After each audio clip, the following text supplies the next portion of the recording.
Hey folks, this is Hacksaw Jim Duggan, and you're watching WGS-TV. Tough guy.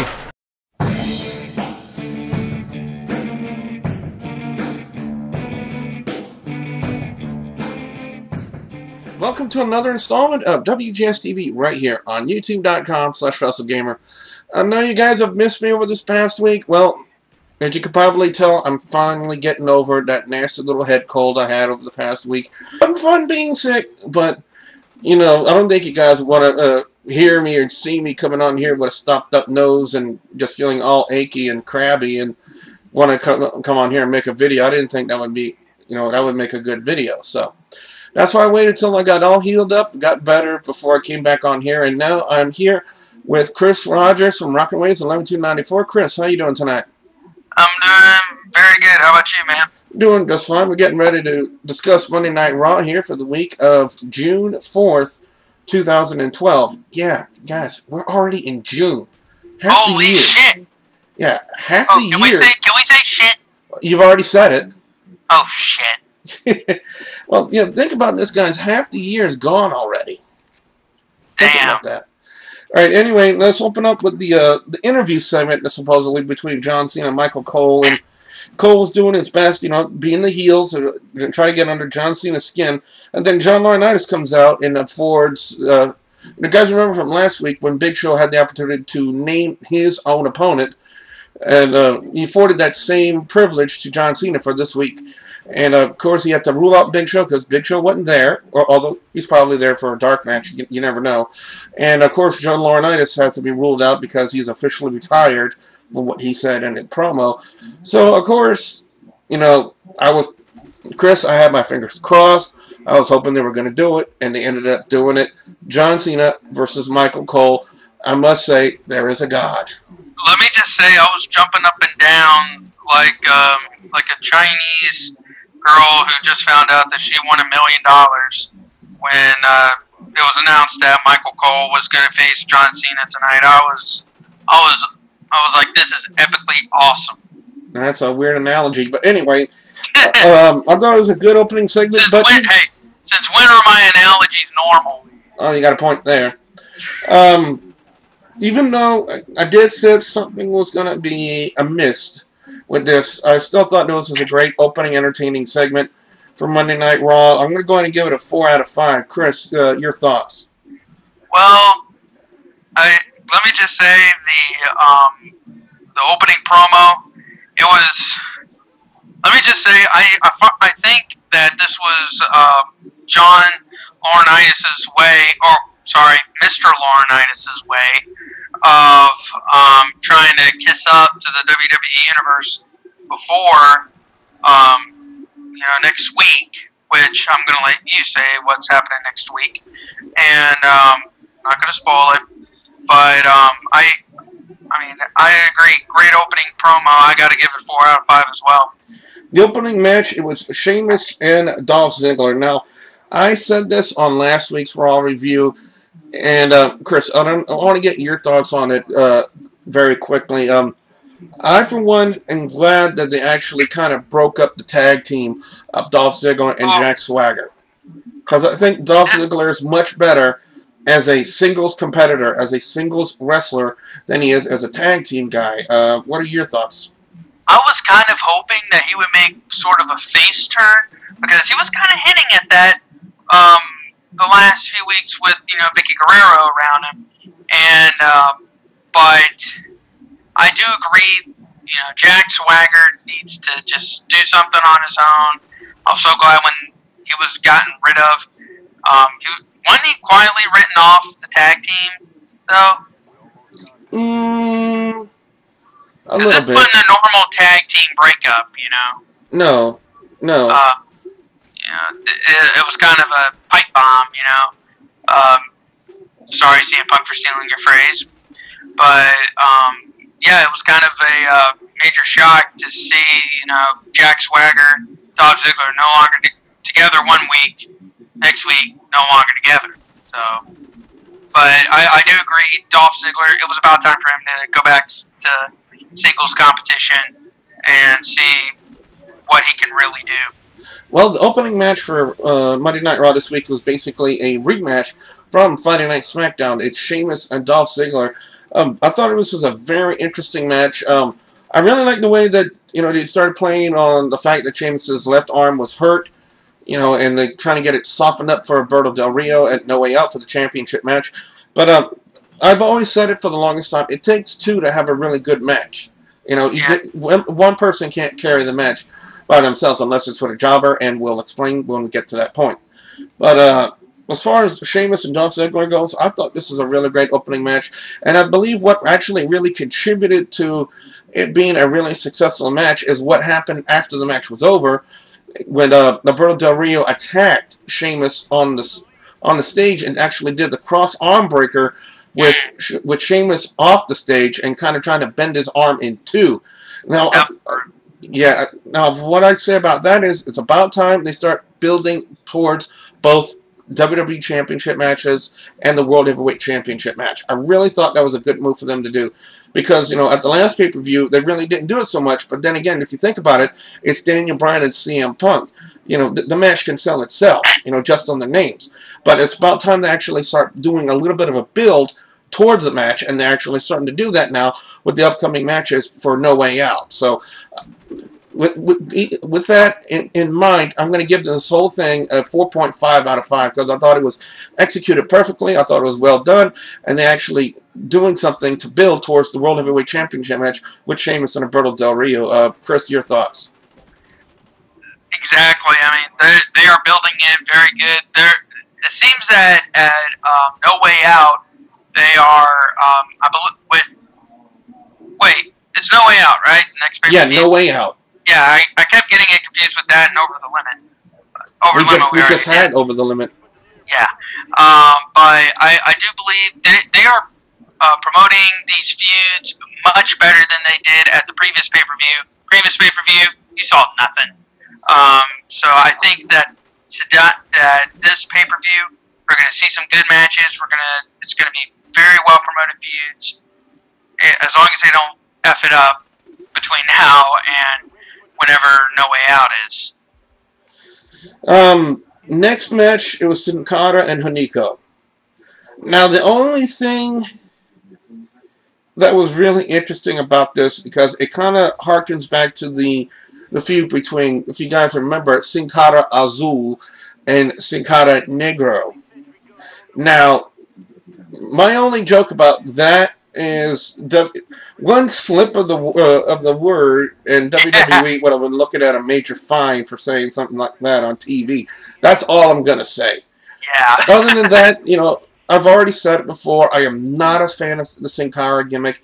I kind of knew with him being back, and this whole new thing he's doing, that, they were going to put him over on Hunico, and, ever since they brought Hunico into the WWE, he's kind of flatlined, in my opinion. But anyway, like I said, I'm not a fan of the Sin Cara gimmick. The match was okay, but it wasn't impressive. It wasn't, jaw-dropping, like they're trying to, build Sin Cara as, being this, high-flying, new version, new era Rey Mysterio, if you think about it, in a sense. But it's just not panning out that way. And the match, kind of like Hunico's career, like I said a minute ago, kind of flatlined, in my opinion, 3 out of 5. With Sin Cara, though, yeah, I mean, who's going to be the high flyer? We can't really count on Evan Bourne, but I will say this: Sin Cara was impressive tonight because the injury that he had, or WWE said he had, because Andy, who by the way is part of the OTR team, by the way, every Tuesdays from 8 to 10. Sorry, Billy, for the shameless plug. No, don't worry about it. But Andy said that the type of injury that Sin Cara had, which right now I can't remember for the life of me, but Andy said that if you had an injury like that, you might as well hang it up because you would be in pain for the rest of your life. So seeing Sin Cara come back from that and not really showing any pain says a lot. You gotta admit. Now, before the next matchup took place, there was a segment involving Laurinaitis and David Otunga where they made the actual announcement that, because it's already up on WWE.com, that Vince McMahon will be at next week's Monday Night Raw to do a performance evaluation for John Laurinaitis. I'd really like to know where they're going to be going with that, because they already tried once with a performance evaluation with Triple H, and we kind of saw where that went. Yeah, it went down the shitter. Yeah, so I'd like to see what they're going to do with Vince McMahon and John Laurinaitis. Same here. I mean, we really haven't seen him since, I think, January when, no, it was before that. I can't remember. But it was after that walkout thing. Yeah, it was right after that. And Triple H and Mr. McMahon informed Triple H that Laurinaitis, Mr. Laurinaitis, sorry, was the new GM, which I consider bullshit on it, but oh well. Made for a good storyline. I just think it's now it's the right time to just end it. Speaking of ending something, power my ass. Well, speaking of ending something, next up it was Ryback and two jobbers. Because now WWE, I want everybody to be perfectly clear about what I'm about to say. 2 weeks ago, yeah, it was about, or a week ago in a sense, on Friday Night SmackDown, when Ryback destroyed two jobbers and did the double Fisherman Buster. Yeah, it was impressive. It was something we've never seen before. You repeated it again on the previous Friday Night SmackDown. Like, okay. Now we get it again on Monday Night Raw. Now, WWE, get this clear. The first time, very impressive. Second time, not so much. Third time, I'm staring at TV going, what the hell are you doing? It's like a girl that you're annoyed with that won't go away. It's beginning to become that. It's the same crap every single effing week. WWE, to me, is losing credibility in this Ryback gimmick, because they're doing nothing but the same stuff over and over again, and it's getting tiresome. Billy, you might as well go ahead and start to get a little used to it, because I was looking at some of the store at WWE.com, and they're prepping Ryback for a push. Well, it better be one good push, and they better do it good, because, to be honest with you, I'm getting sick and tired of, Ryback and jobbers. I mean, albeit, it is impressive on some of the things he does with the two jobbers, but it's the same thing every time. Every time. And to be honest with you, I'm getting sick of it. I want to see them do something else. Kind of like when I was getting sick of seeing Brodus Clay smash up jobbers. I wanted to see him start doing something else, and they finally did start doing something else with him. And I thought that was really good. And now they need to start doing something else with Ryback, and they need to do that really good, or else they're going to lose a lot of credibility, not only with me, but a lot of the fans, including the guys over in WWE Creative. If they do not come up with something credible for Ryback as a gimmick, other than him smashing up jobbers, then it'll be a complete waste of time. So, keeping that in mind of how sick I am of seeing it, Ryback versus two jobbers, 1 out of 5. Same here. I mean, you can only see gymnastics so many times. That's basically what it's become, is gymnastics. And you can only see that so many times before you're like, am I watching wrestling or the fucking ballerina? Next match, go ahead. I mean, it's just boring. I mean, like I said, if I wanted to see a ballerina, I'd go outside and just sit on the block and watch the cars go past for 2 hours, because there's a fucking ballerina in every fucking car. And I don't know what I just said, so yeah. Well, anyway, the next matchup was a rematch from Friday Night SmackDown, Kane and CM Punk, and of course we had Daniel Bryan come out there to cut a little bit of a promo for the upcoming match. Like, Is AJ a psycho? Yes. But is she smoking hot? Yes. Will I become the new WWE champion at No Way Out? Yes. Yes. Yes. Basically, Daniel Bryan gave us his method of coming to an orgasm. Pretty much. Match-wise, I thought this was very decent. But I kind of thought this was coming. I mean, the amount of times they were using Kane in this rivalry between CM Punk and Daniel Bryan, I kind of just knew it, that they were going to have to insert Kane into this storyline, and it kind of came to fruition on Friday Night SmackDown. The reason why I'm talking a little bit about Friday Night SmackDown is because I didn't post up a review about it because that's when I was sick. But anyway, I thought this was an okay match. I'm really surprised that they put Kane over on CM Punk. I thought it would make more sense to put CM Punk over on Kane, but of course a lot of the post-match activities, and yes, thank you God, we got to see AJ again in the CM Punk shirt and the Daisy Duke shorts. Yes! Yes! Yes! Now that's a real reason to say yes, yes, yes. Yeah.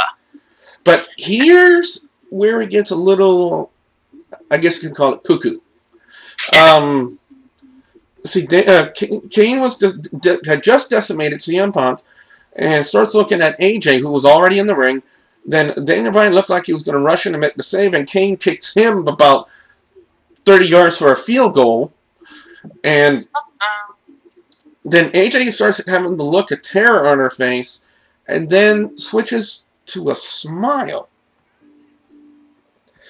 Josh Matthews tries to interview her about that, you know, when they came back from commercial break, and AJ pretty much tight ropes him, and I'm thinking, Josh Matthews, you lucky son of a bitch. She basically does everything to him but hump him. And I'm like, okay, I don't give a damn if she's schizo. You know, she needs to have my phone number so I can hook up with her. You know, if she goes after Josh Matthews, what does that say about me? I mean, I got a chance. Anyway. Keeping all of this in mind, I thought this was a great way to start building up towards the match at No Way Out, the triple threat for the WWE Championship. Raw's doing a pretty good job so far tonight. 4 out of 5. Chris, your thoughts? Same here, man. I mean, seeing AJ in that little outfit there. Daisy Duke shorts. I didn't give a damn who won the match as long as I got to see AJ's ass. When we get to see that, we all win. I thank you. Yes. But one thing that was basically our only time that we saw a diva. If you think about it, we did not have a Divas match tonight. Nor did we have one on Friday Night SmackDown either. Yeah, so I think this is a way of WWE of telling us that we're screwed this next pay-per-view, and we would have to sit there for the whole damn 3 hours and not be able to take a piss break unless it's into an empty water bottle. Next up was a tag team match. Kofi Kingston and R-Truth taking on Kurt Hawkins and Tyler Rex. Now, let me tell you something, guys. You know, when they let the tag team champions have their entrance, but their opponents don't get an entrance, they come in during the commercial break. Who do you think's going over? It's not the guys who didn't get the entrance. It's the tag team champions. Yep. Now, I do appreciate the fact that WWE is trying to put some emphasis on the tag team division. They're trying to work out something to do with the tag team titles and the tag team division.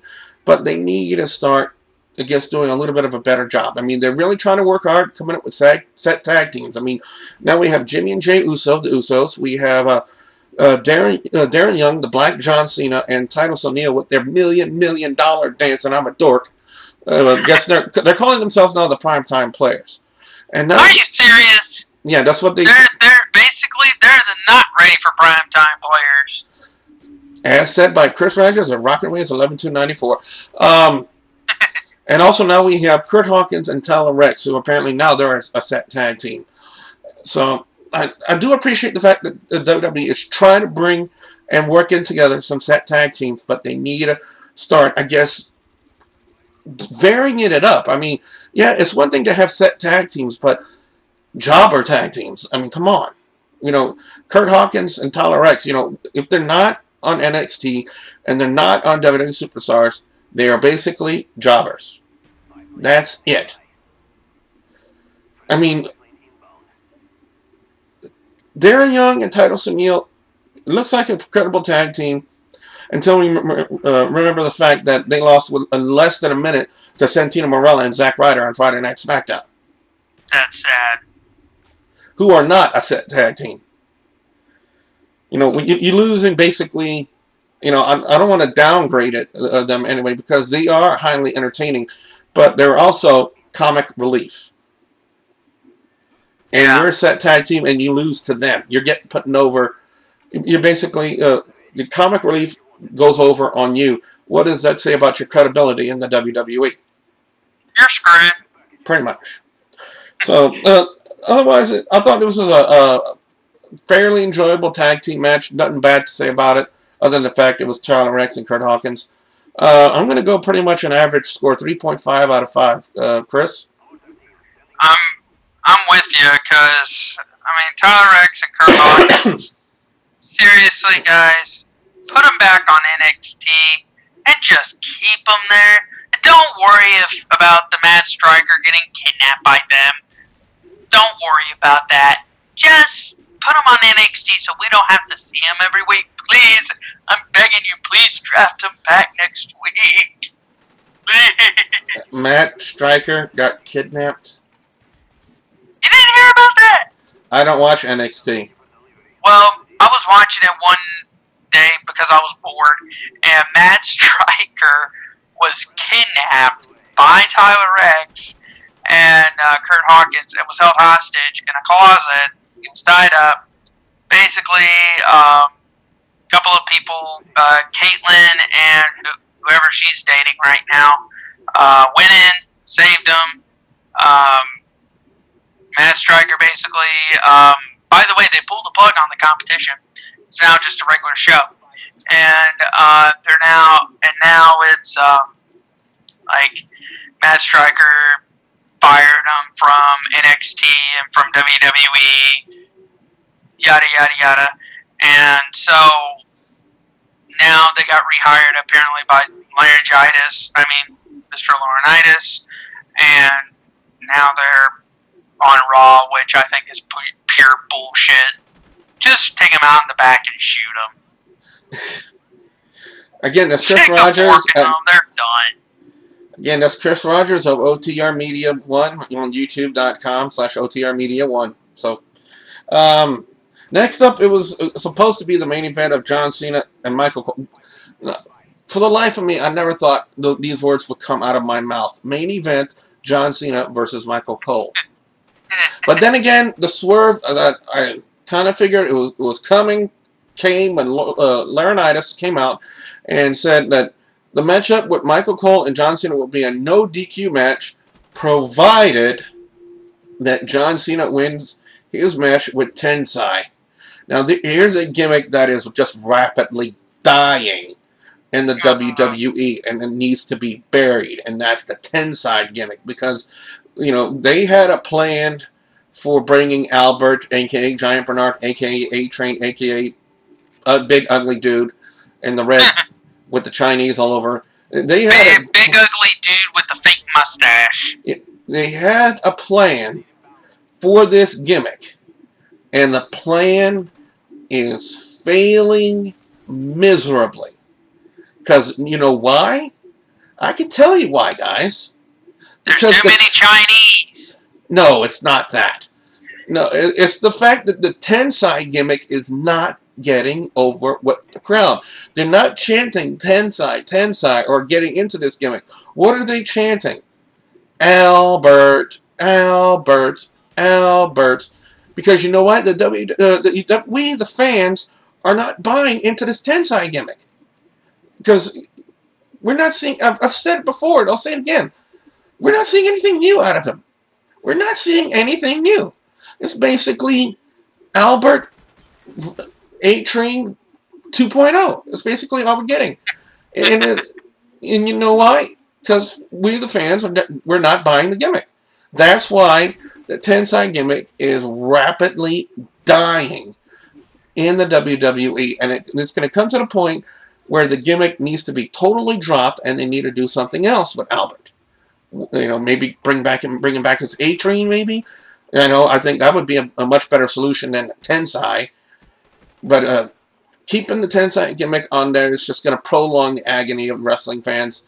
And I, for one, I'm going to go out on a limb here, and I'm going to say it right here, that the Ten Side gimmick needs to be dropped, and they need to bring him back as A-Train. That was a much better gimmick back then than the current gimmick they have him as Ten Side. I mean, albeit, yeah, he was really successful in Japan, but that's Japan. That's New Japan Pro Wrestling. When you transition into the WWE, in my personal opinion, it's a whole different ball of wax. So, yeah. No, they had Michael Cole cheering like a gay cheerleader in the Spirit Squad throughout this entire match. Like, get him, dude, or get him, baby. I'm like, okay. Wait a minute. I think I just realized something. Michael Cole is the Mikey in the Spirit Squad. I just realized that. You're right. Holy crap. And anyway, you know, the matchup, you know, a lot of people were thinking, you know, that, you know, Cena was going to get screwed and the match was never going to happen. Well, we get the big surprise that Cena goes over on Ten Side, and we get to see the match between Cena and Michael Cole. And let me tell you, you know, it's been a long time since we've seen such a hilarious ending to Monday Night Raw. But we got to see it this week. Let me just say, I was laughing and I was so glad to see Michael Cole turned into coleslaw, because it was, I mean, literally turned into coleslaw. And here's what he means. He made, you know, he put him in a headlock. He made, first off, he said the matchup between him, you know, Michael Cole and Jerry the King Lawler at WrestleMania, the end result was a joke. He made Michael Cole apologize to Jerry the King Lawler. He made Michael Cole apologize to Jim Ross. And then he was thinking out loud, like, only if we had some jars of JR's barbecue sauce. And Jerry the King Lawler pipes in, well, I always keep a few jars of barbecue sauce handy. And he pulled out 3 jars of barbecue sauce. And then the next thing you know, Michael Cole is doused. By the way, he was only in his underwear, by the way. You know, and he got pants. Yeah, he more than pants. It got freaking ripped. Thank God the underwear didn't come off, or else that would have been a nightmare. Yeah. But anyway, he's covered head to toe in barbecue sauce, and then of course, with it being a no DQ match. Oh, by the way, he's also been doused with a fire extinguisher, and his hair is literally smoking in a sense. And then, of course, we see the, you know, an attempt at a screw job as Ten Side comes in and gives him the A-Train bomb. I'm not calling it anything else other than either the A-Train bomb or the derailleur, because that's basically what the move is. But anyway, you know, we thought Michael Cole was going to get the win, and then John Cena kicks out, and then Cole picks up the fire extinguisher thinking he's going to hit him. Cena picks him up, gives him the attitude adjustment, and gets the win. I'm going 5 out of 5 because I thought this was freaking hilarious. Same here. I wish I put in a normal DVD because it's now on a rewritable DVD. I'm going to have to transfer it somehow so I can keep that match forever and a day. When Michael Cole looks back and says, you know, I never lost a match on Raw, I can replay that, put it on YouTube, and make freaking millions. Yeah, you and about thousands and thousands of other people here on YouTube will probably be doing the exact same thing. Yeah. Hint, hint. But anyway, what was going? Go ahead. I wonder if Michael Cole was able to update his Twitter yet. I don't know. Props will probably look into it after this recording is over. But anyway, what we want to know now from you, the WGS-TV viewers and subscribers, your thoughts on Monday Night Raw this week. Don't forget to put your comments in the comment section below or in a video response. I'd like to update everybody something real quick. The WWE has come to the Cajun Dome here in Louisiana on June 30th, and they have an updated card. For one, it's in a steel cage match. It's going to be a Big Show versus John Cena. They're also going to have a triple threat match, which is basically the same WWE Championship match they're having at No Way Out in a couple of weeks. It's going to be CM Punk, Daniel Bryan, and Kane. I can pretty much tell you why. It's because of the recent suspensions for Chris Jericho and Randy Orton. That's forcing the card to change like this. And if I'm not mistaken, it's also going to be Sheamus versus Dolph Ziggler for the World Heavyweight title. So it's just, I believe that's the updated card. But also... by the way, got an update. Michael Cole hasn't updated his Twitter since February 20th. Well, shows how much, the social media means to him. Anyway. Also, don't forget, if you have any questions for me, Chris Rogers, Mick37, the Southern Man Ashley, or anybody you see here on WGS-TV, you visit my Formspring page, formspring.me/TheWrestleGamer, or go to the official Facebook page for WGS-TV, facebook.com/WGS-TV. Be sure you head over there and give us a like on there. And if you haven't yet, please subscribe to youtube.com/WrestleGamer. Don't forget, when we reach 1,000 subscribers, we'll have the first ever WGS-TV DVD giveaway, but it only happens at 1,000 subscribers. So if you know some friends who are on YouTube who want to clue them into WGS-TV and possibly get some free stuff, you can tell them to sub to youtube.com/WrestleGamer. So for Chris Rogers from Rockin' Ways 11294 and youtube.com/OTR Media 1, I'm Double B Billy Boudreaux saying thank you very much for watching.